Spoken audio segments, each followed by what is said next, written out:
4 braços do mesmo tamanho. O design tem alguns traços da Igreja do Santo Sepulcro, em Jerusalém, o que não surpreende, já que a construção se deu na época das Cruzadas, quando cavaleiros estariam voltando da Terra Santa. O amor que os dinamarqueses sentem pela bandeira nacional pode ser claramente visto nos milhares de flâmulas hasteadas no país todo. Do outro lado da baía fica o Palácio de Lerchenborg, uma bela casa barroca construída em 1745 para o general Lerche Lerchenborg, um rico dono de terras dinamarquês. É um dos melhores exemplos do tipo no país, e os descendentes do morador original ainda habitam a casa. A mansão simétrica de 3 lados fica em frente a um conjunto magnífico de celeiros, prova da herança agrícola da Dinamarca. Tirando cidades e portos, o litoral quase não foi loteado. Casas de veraneio ficam perto das árvores, longe da praia, onde construções são proibidas para não estragarem a paisagem natural.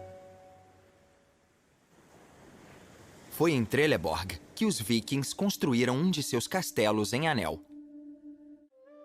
Este exemplo raro, que foi escavado pela primeira vez nos anos 1930, provavelmente data do fim do século X. Dentro do forte circular há 2 estradas ligando os 4 portões. Uma entrada foi reconstruída para mostrar como teria sido originalmente.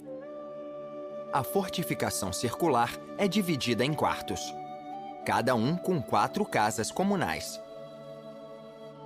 Na entrada de Trelleborg, uma delas foi reconstruída em 1948. Um edifício assim teria recebido 50 guerreiros. Isso significa que o local tinha uma população aproximada de 1000 pessoas, já que outras construções foram encontradas na região. Na época em que o forte foi feito, o rio era navegável, e não é difícil imaginar os drácares vikings aportados nas margens.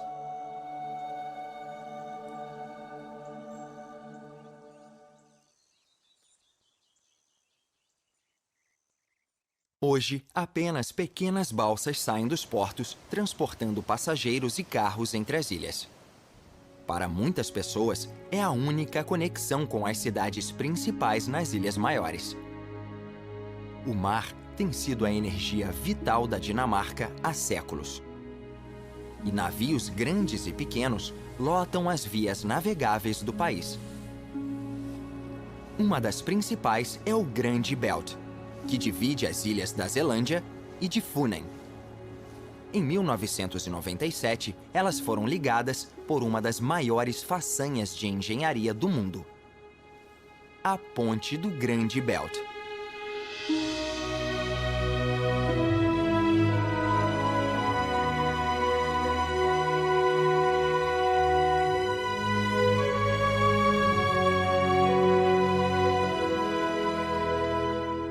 É a terceira maior ponte suspensa do mundo e, por coincidência, tem o ponto mais alto do país. No lado oeste, a ponte fica mais baixa e passa a ter uma faixa ferroviária também. A ligação completa entre as ilhas mede 18 quilômetros. A construção levou 10 anos para ficar pronta e, na época, foi o maior projeto da história da Dinamarca. No meio da ilha fica Sproo, onde a ferrovia se separa da estrada e entra no Túnel Leste, o segundo maior túnel escavado da Europa. A ponte fica a 65 metros acima da água. Então, os maiores navios de cruzeiro do mundo conseguem passar.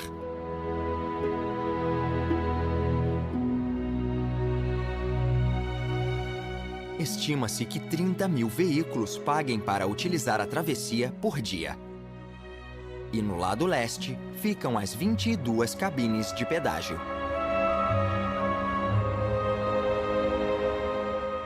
Antes da ponte, quando só havia barcas, só 8.000 veículos atravessavam diariamente.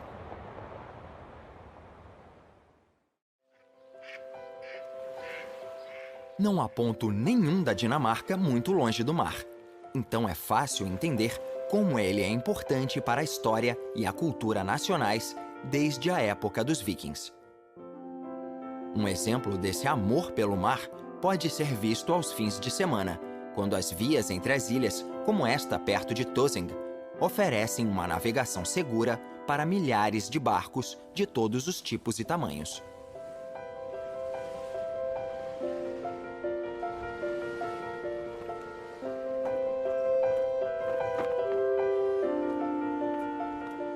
Um dos pontos turísticos de Tøsing é Valdemars Slot.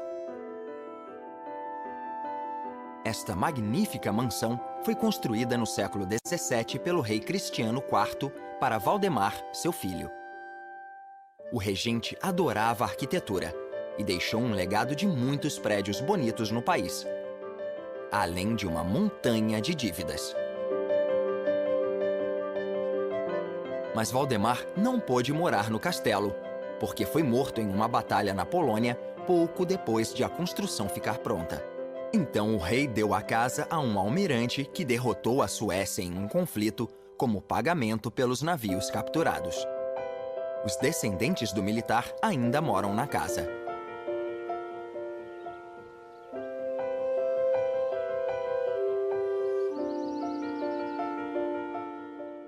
E esse almirante, para melhorar a propriedade no século XVIII, decidiu aumentar a vila de Truanze e construiu várias casas com teto de palha para os habitantes.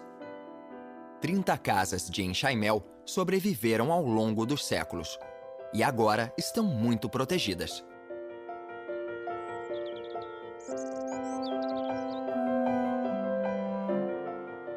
Estas belas e pitorescas residências se tornaram parte da história arquitetônica dinamarquesa, sendo retratadas em pinturas, livros, pôsteres e cartões.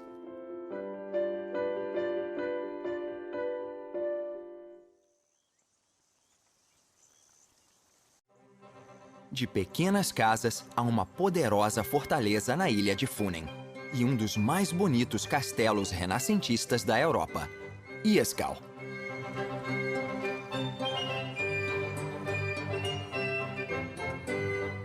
O castelo foi construído para a defesa no fim do século XVI, em uma ponte de carvalho no lago. Iskall significa floresta de carvalho. Reza a lenda que foi necessária uma floresta inteira para construir o castelo. Mas isso não está distante da realidade. Muita madeira seria necessária para aguentar o peso deste enorme edifício. O castelo é basicamente a ligação de duas casas comunais com uma parede dupla, tão espessa que contém escadarias secretas e um poço para garantir um suprimento de água. Em sua história, este castelo já foi habitado por várias famílias. Em 1784, ele foi vendido para Henrik Billa, cujos descendentes o habitam desde então.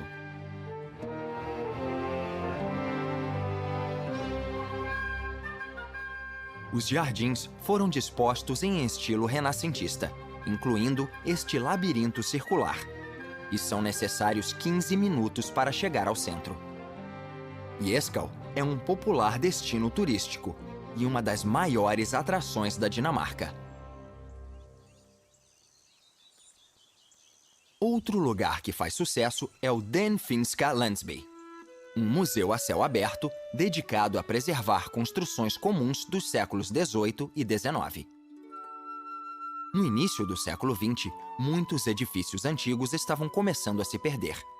Então, a criação de um vilarejo histórico seria uma forma de preservar o passado. No início, só havia 8 casas, que foram levadas ao museu e reconstruídas. Agora, o lugar conta com 26. Den Finska Landsby foi fundado pelos dinamarqueses em 1942, durante a ocupação alemã na Segunda Guerra Mundial, como uma forma de lembrar as pessoas de Funen de seu passado e sua cultura. O museu também foi usado para reunir as pessoas e cantar músicas patriotas naqueles dias sombrios de guerra. A cidade principal de Funen é Odense, que com 170 mil pessoas é a terceira maior cidade da Dinamarca. Ela data da época dos vikings. e é o repouso final do padroeiro do país, o rei Canuto IV, após seu assassinato em um dos priorados do país em 1086. O morador mais famoso de Odense nasceu nesta pequena casa em 1805. É o escritor infantil cujas histórias viajam o mundo, Hans Christian Andersen. O lugar onde ele nasceu agora é um museu e um centro para as pessoas estudarem seu trabalho. Na década de 1830, ele já tinha se tornado um escritor bem-sucedido e 5 anos depois começou a publicar seus contos de fada. Eles não fizeram sucesso imediato, mas com o passar do tempo foram cada vez mais lidos. Hoje, seu público é de milhões de pessoas. Algumas de suas histórias mais famosas são A Pequena Sereia, O Patinho Feio, A Princesa e a Ervilha, A Rainha da Neve e Polegarzinha.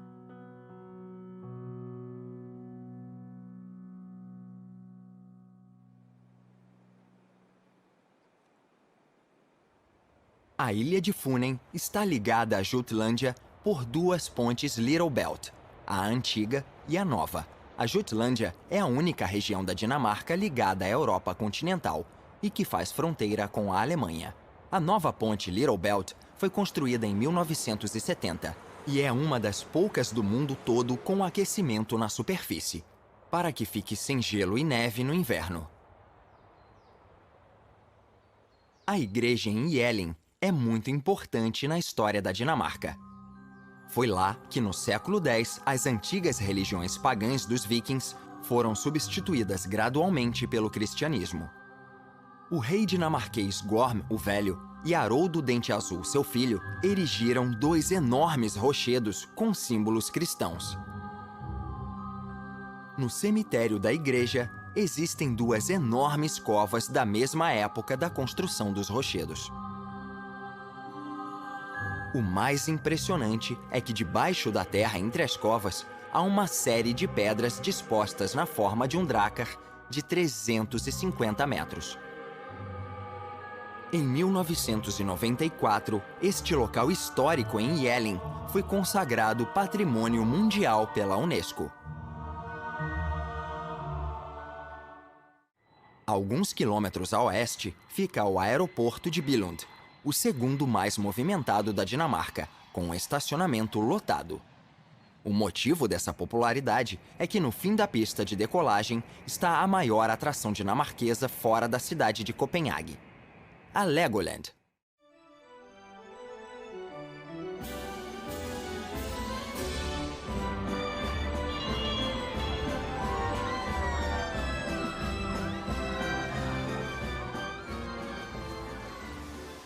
Em 1932, Ole Kirk Christiansen fundou a empresa Lego. Os primeiros brinquedos foram feitos de madeira e os tijolos plásticos usados hoje foram patenteados em 1958.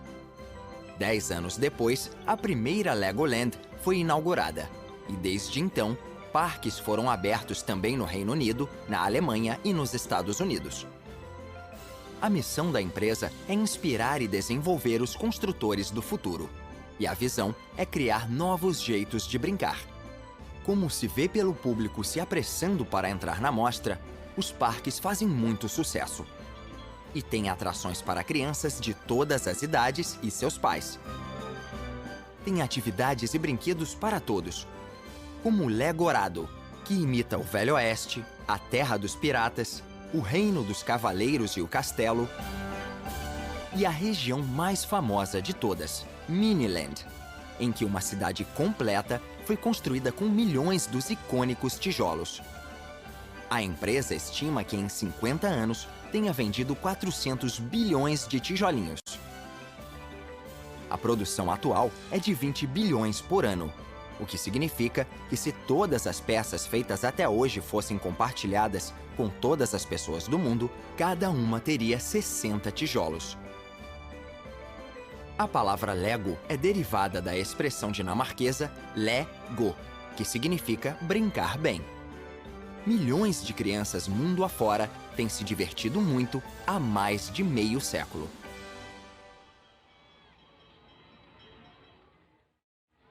É hora de subir a costa leste da Jutlândia até o Palácio de Marselisborg, a residência de verão da família real dinamarquesa. A casa do século XVIII foi construída para os Marsilis e, em 1898, foi comprada para o príncipe Cristiano e a princesa Alexandrina como um presente de casamento do povo da Dinamarca. Ele viria a se tornar o rei Cristiano X. Isso significa que o palácio é propriedade do Reino da Dinamarca e pode ser usado por todos os futuros monarcas. A rainha atual é Margarida II, que começou a usar a casa no verão, na Páscoa e no Natal com sua família em 1967. Quando ela não está se hospedando no palácio, a casa e o parque estão abertos para visitação pública. Do outro lado do mar, depois da Baía de Kulu, fica a cidade portuária de Ebeltoft. Em uma doca seca está um dos maiores navios de madeira do mundo e a última fragata movida a hélice. Chama-se Jylland e foi construída em 1860. É o exemplo perfeito da transição de velas para hélices. Em 1864, a embarcação foi usada contra a Marinha Austro-Prussiana